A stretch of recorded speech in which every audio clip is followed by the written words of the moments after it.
ವಾಲ್ಮೀಕಿ ನಿಗಮದ ಹಗರಣಕ್ಕೂ ನನಗೂ ಏನು ಸಂಬಂಧ? ಹಗರಣದಲ್ಲಿ ಸತ್ಯಾಂಶ ಇಲ್ಲ ಅಂತ ಬಿಜೆಪಿಗೆ ಗೊತ್ತಿದೆ. ಟಿವಿ9 ಜೊತೆ ಸಿಎಂ ಸಿದ್ದರಾಮಯ್ಯ ಎಕ್ಸ್ಕ್ಲೂಸಿವ್ ಮಾತು. ಶೋಷಿತ ವರ್ಗದ ವ್ಯಕ್ತಿ ನಾಶ ಮಾಡೋ ಉದ್ದೇಶ ಆಗಿದೆ.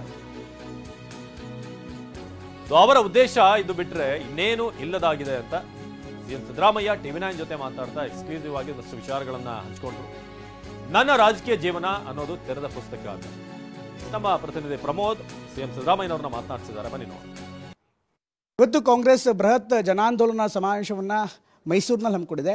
ಈ ಬಗ್ಗೆ ಮಾತನಾಡೋಕ್ಕೆ ನಮ್ಮ ಜೊತೆಗೆ ನಾಡಿನ ಮುಖ್ಯಮಂತ್ರಿ ಅಂತ ಸಿದ್ದರಾಮಯ್ಯನವರೇ ನೇರವಾಗಿ ಜಾಯ್ನ್ ಆಗ್ತಿದ್ದಾರೆ. ಅವ್ರ ಜೊತೆಗೆ ಮಾತಾಡೋಣ. ಸಿದ್ದರಾಮಯ್ಯವರು, ಮೊದಲನೇದಾಗಿ ಇವತ್ತಿನ ಸಮಾವೇಶ ಏನಿದೆ, ಕಾಂಗ್ರೆಸ್ ಕಾರ್ಯಕರ್ತರಲ್ಲಿ, ನಿಮ್ಮ ಬೆಂಬಲಿಗರಲ್ಲಿ ಬಹುದೊಡ್ಡ ನಿರೀಕ್ಷೆ ಇದೆ. ಪ್ರಮುಖವಾಗಿ ಸಿದ್ದರಾಮೋತ್ಸವ ಏನಾಯಿತು ಅದೇ ಮಾದರಿಯ ಒಂದು ಸಣ್ಣ ಕಾರ್ಯಕ್ರಮನೋ, ಅದೇ ಮಾದರಿಯ ಮತ್ತೊಂದು ಕಾರ್ಯಕ್ರಮನೋ ನಿರೀಕ್ಷೆ ಮಾಡ್ತಾ ಇದ್ದಾರೆ. ಇವತ್ತಿನ ಜನಾಂದೋಲನದ ಮೂಲಕ ತಾವು ಏನು ಸಂದೇಶವನ್ನು ಕೊಡ್ತಾ ಇದ್ದೀರಿ? ಬಿಜೆಪಿಯವರು ಸಿದ್ದರಾಮಯ್ಯನವ್ರಿಗೆ ಮಸಿ ಬಳಿಬೇಕು ಅಂತೇಳಿ ಪಾದಯಾತ್ರೆಯನ್ನು ಮಾಡ್ಕೊಂಡಿದ್ದಾರೆ. ಪಾದಯಾತ್ರೆಯನ್ನು ಮಾಡ್ತಾ ಇದ್ದಾರೆ ಬಿಜೆಪಿಯವರು, JDSನವರು ಇಬ್ಬರು ಸೇರ್ಕೊಂಡು.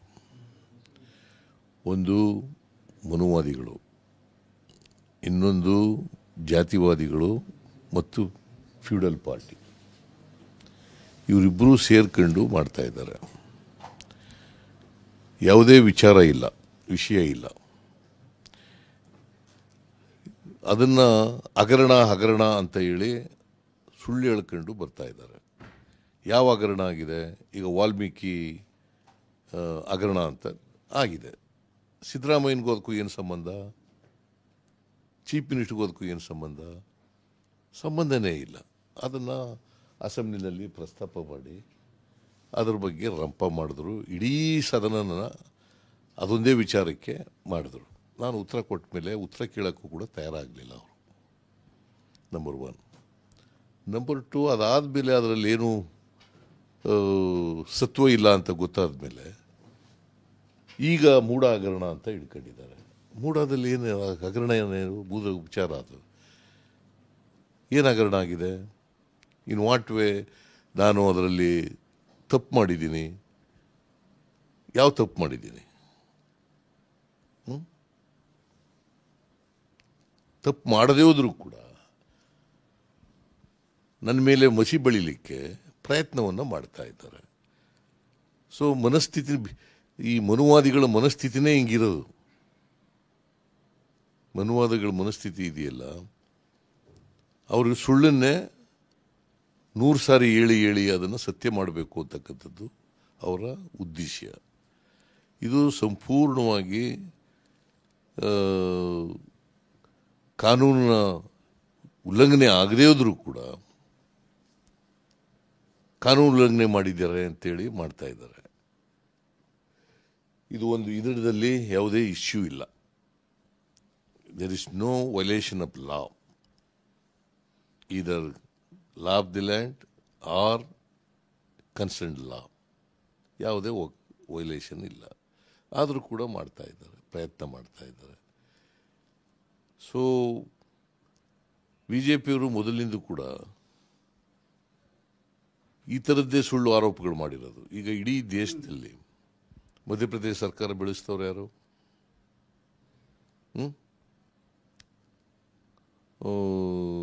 ಇದರಲ್ಲಿ ಮಾಡಿದವ್ರು ಯಾರು?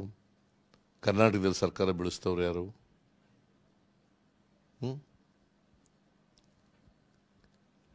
ಅಲ್ಲಿ ಹಿಮಾಚಲ ಪ್ರದೇಶದಲ್ಲಿ ಸರ್ಕಾರ ಬೆಳೆಸ್ತವ್ರು ಯಾರು? ಕೇಜ್ರಿವಾಲ್ ಒಂದು ಸಾರಿ ಹೇಳಿದರು, ಸುಮಾರು 6,500 ಕೋಟಿ ಖರ್ಚು ಮಾಡಿ 277 ಶಾಸಕರನ್ನ ಕೊಂಡ್ಕೊಂಡಿದ್ದಾರೆ ಅಂತ. ಇವ್ರು ಯಾವತ್ತಾರು ಕರ್ನಾಟಕದಲ್ಲಿ ಜನರ ಆಶೀರ್ವಾದ ತಗೊಂಡು ಅಧಿಕಾರಕ್ಕೆ ಬಂದಿದ್ದಾರ? 2008 ಇರ್ಬೋದು, 2018, 19 ಇರ್ಬೋದು. ಯಾವತ್ತಾರು ಜನರ ಆಶೀರ್ವಾದ ಇದೆ ಅವರಿಗೆ? ನಾವು 2013 ಜನರ ಆಶೀರ್ವಾದ ತಗೊಂಡಿದ್ದೀವಿ, 2023 ಜನರ ಆಶೀರ್ವಾದ ತಗೊಂಡಿದ್ದೀವಿ. ಜನರು ಸಂಪೂರ್ಣ ಆಶೀರ್ವಾದ ಮಾಡಿ ನಾವು ಅಧಿಕಾರಕ್ಕೆ ಬಂದಿರೋದು. ಅವ್ರಿಗೆ ಏನಾಗಿದೆ ಅಂತಂದರೆ, ಈಗ ಗ್ಯಾರಂಟಿ ಯೋಜನೆಗಳನ್ನು ವಿರೋಧ ಮಾಡಿದ್ರು. ನಾವು ಜಾರಿ ಮಾಡೋದು. ನೇರವಾಗಿ ವಿರೋಧ ಮಾಡೋಕ್ಕಾಗಲ್ಲ ಅವ್ರ ಕೈಲಿ. ಅವರು ದಮ್ಮಿದ್ರೆ ಗ್ಯಾರಂಟಿ ಯೋಜನೆಗಳು ಜನ ವಿರೋಧಿ, ಬಡವರು ವಿರೋಧಿ, ನಿಲ್ಲಿಸ್ಬಿಡಿ ಅಂತ ಹೇಳಿ ನೋಡೋಣ.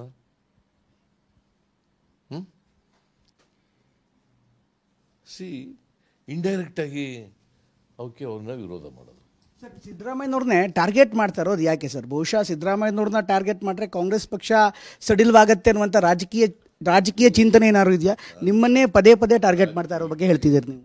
ಇವತ್ತು ಬಂದಿಲ್ಲ, 4 ದಶಕಗಳ ಕಾಲದಿಂದ ನಾನು ರಾಜಕೀಯದಲ್ಲಿದ್ದೇನೆ. ನಂಬರ್ 1, ಬರೀ ರಾಜಕೀಯದಲ್ಲೇ ಇಲ್ಲ, 83ರಲ್ಲಿ MLA ಆಗಿ ಇವತ್ತಿನವರೆಗೂ 9 ಚುನಾವಣೆಗಳಲ್ಲಿ ಗೆದ್ದಿದ್ದೀನಿ.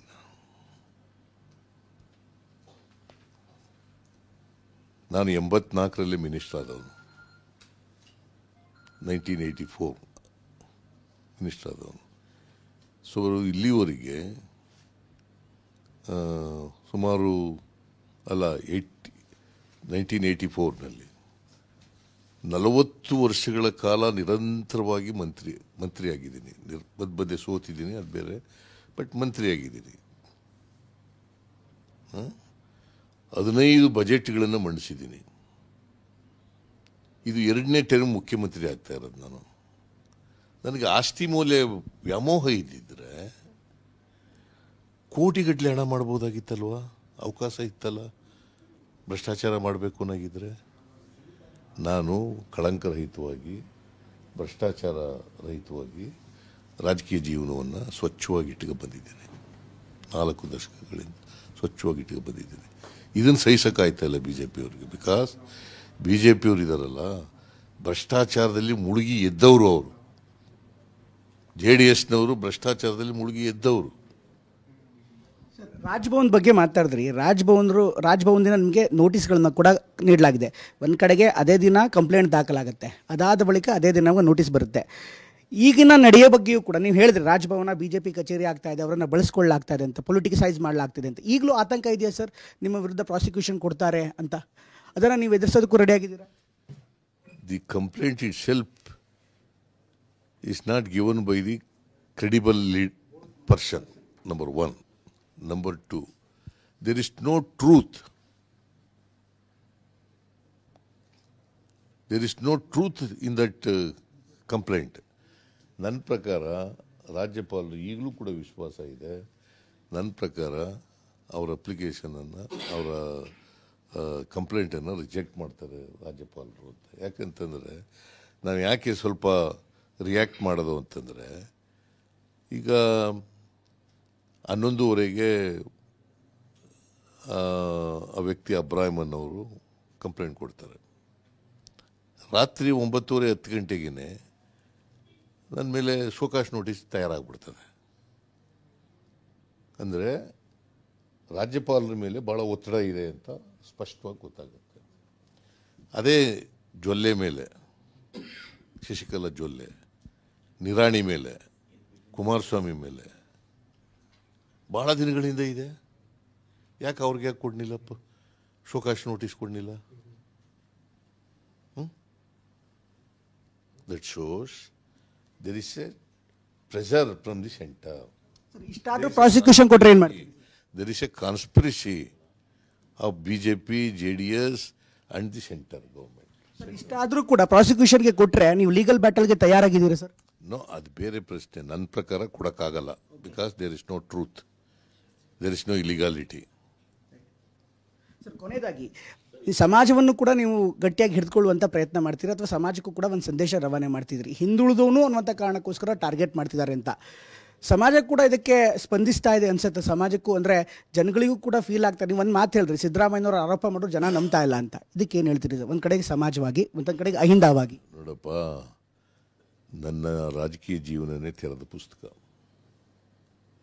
ಜನರಿಗೆ ಈಚ್ ಆ್ಯಂಡ್ ಎವ್ರಿ ಪೇಜ್ ಗೊತ್ತಾಗಿದೆ ನನ್ನ ರಾಜಕೀಯ ಜೀವನದಲ್ಲಿ, ಎಲ್ರಿಗೂ ಗೊತ್ತಿದೆ. ನಾನು ಆನೆಸ್ಟ್ ಆಗಿದ್ದೀನಿ ಅಂತಕ್ಕಂಥದ್ದು ಎಲ್ಲರ ಅಭಿಪ್ರಾಯ ಇದೆ. ಸೊ ಆ ಕಾರಣದಿಂದಲೇ ಜನರು ಇವತ್ತು ನಮಗೆ 135+1 ಸ್ಥಾನಗಳನ್ನು ಕಳೆದ ಚುನಾವಣೆಯಲ್ಲಿ ಕೊಟ್ಟದು. ಅಲ್ಲದೆ ಯಾಕೆ ಕೊಡ್ತಿದ್ರು? ನಮ್ಮ ಮೇಲೆ ವಿಶ್ವಾಸ ಇಲ್ಲದೆ ಹೋದರೆ, ನಂಬಿಕೆ ಇಲ್ಲದೆ ಹೋದರೆ, ನಾವು ಸ್ವಚ್ಛ ರಾಜಕಾರಣ ಮಾಡದೆ ಹೋಗಿದ್ರೆ ಯಾಕೆ ಕೊಡ್ತಾಯಿದ್ರು? ಆ ಹೊಟ್ಟೆ ಉರಿ ಅವರಿಗೆ, ಬಿ ಜೆ ಪಿಯವರಿಗೆ.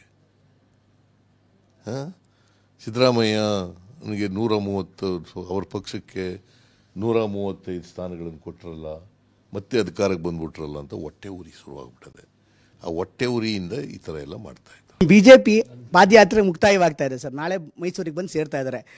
ಯಶಸ್ವಿ ಆಗ್ತಾರೆ ಅನ್ಸುತ್ತೆ ಅವರು ನಿಮ್ಮ ವಿರುದ್ಧ ಏನು ಪ್ರಚಾರ ಮಾಡ್ತಾರೆ, ರಾಜಕೀಯವಾಗಿ ಕೂಡ ಅವರನ್ನು ತಂತ್ರಗಾರಿಕೆ ಮಾಡ್ತಾರೆ. ನಾಳಿನ ಪಾದಯಾತ್ರೆ ಅಂತ್ಯಕ್ಕೆ ಏನು ಹೇಳ್ತೀವಿ? ವಿರೋಧ ಪಕ್ಷದವರು ಪಾದಯಾತ್ರೆ ಮಾಡೋದಕ್ಕೆ ನಂದೇನು ತಕರಾರಿಲ್ಲ. ತಪ್ಪುಗಳಿದ್ರೆ ಮಾಡಲಿ. ನಾವು ಕೂಡ ಪಾದಯಾತ್ರೆ ಮಾಡಿದ್ದು, ಬೆಂಗಳೂರಿಂದ ಬಳ್ಳಾರಿವರೆಗೆ ಪಾದಯಾತ್ರೆ ನಾವು ಮಾಡಿದ್ದು ಅಕ್ರಮ ಗಣಿಗಾರಿಕೆ ವಿರುದ್ಧ. ಮತ್ತು there was a report by Lokayukta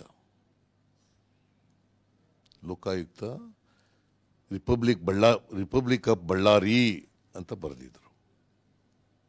ಆಗ ಯಡಿಯೂರಪ್ಪನವರು ಪ್ರೇರಣಾ ಸಂಸ್ಥೆ ಟ್ರಸ್ಟಿಗೆ ಚೆಕ್ ಮೂಲಕ ದುಡ್ಡು ತಗೊಂಡಿದ್ರು. ನಂಬರ್ 1. ನಂಬರ್ 2, ಡಿನೋಟಿಫೈ ಮಾಡಿಬಿಟ್ಟಿದ್ರು. ಆ ಕೇಸೇ ಬೇರೆ, ನಮ್ಮ ಕೇಸೇ ಬೇರೆ. ನಮ್ಮ ಕೇಸ್ನಲ್ಲಿ ಏನೇನು ಇಲ್ಲಿಗಾಲಿಟಿ ಇಲ್ಲ. ನಾನು ಎಲ್ಲಾದರೂ ಕೂಡ ಮೂಡ ಇದರಲ್ಲಿ ಆರ್ಡರ್ಸ್ ಮಾಡಿದ್ದೀನಾ, ಅಥವಾ ಲೆಟರ್ ಬರೆದಿದ್ದೀನಾ? ಯಾವುದೂ ಇಲ್ಲ. ಸುಮ್ಮನೆ ಊಹೆ ಮೇಲೆ, ಅಸಂಪ್ಷನ್ಗಳ ಮೇಲೆ ಮಾಡೋದಿದೆಯಲ್ಲ. ಕಾನೂನಲ್ಲಿ ಅವಕಾಶ ಇದೆಯಾ ಅದಕ್ಕೆಲ್ಲ? ಕಾನೂನು ವಿರುದ್ಧವಾಗಿ ಮಾಡ್ತಾ ಇರತಕ್ಕಂಥದ್ದು ಇದು. Only with N intention. ಶೋಷಿತ ವರ್ಗದ ಬಂದಿರತಕ್ಕಂಥ ಒಬ್ಬ ವ್ಯಕ್ತಿಯನ್ನು ನಾಶ ಮಾಡಬೇಕು ಅಂತಕ್ಕಂಥದ್ದು ಬಿಟ್ಟರೆ ಬೇರೆ ಏನೂ ಇಲ್ಲ. ಥ್ಯಾಂಕ್ ಯು ಸರ್, ಧನ್ಯವಾದ ನಮ್ಮ ಜೊತೆಗೆ ಮಾತಾಡಿ. ಇದಿಷ್ಟು ಮುಖ್ಯಮಂತ್ರಿ ಸಿದ್ದರಾಮಯ್ಯನವರು ಹೇಳ್ತಾ ಇರುವಂಥ ಮಾತು. ಕ್ಯಾಮ್ರಾಮನ್ ವಿನೋದ್ ಜೊತೆಗೆ ಪ್ರಮೋದ್, TV9 ಮೈಸೂರು.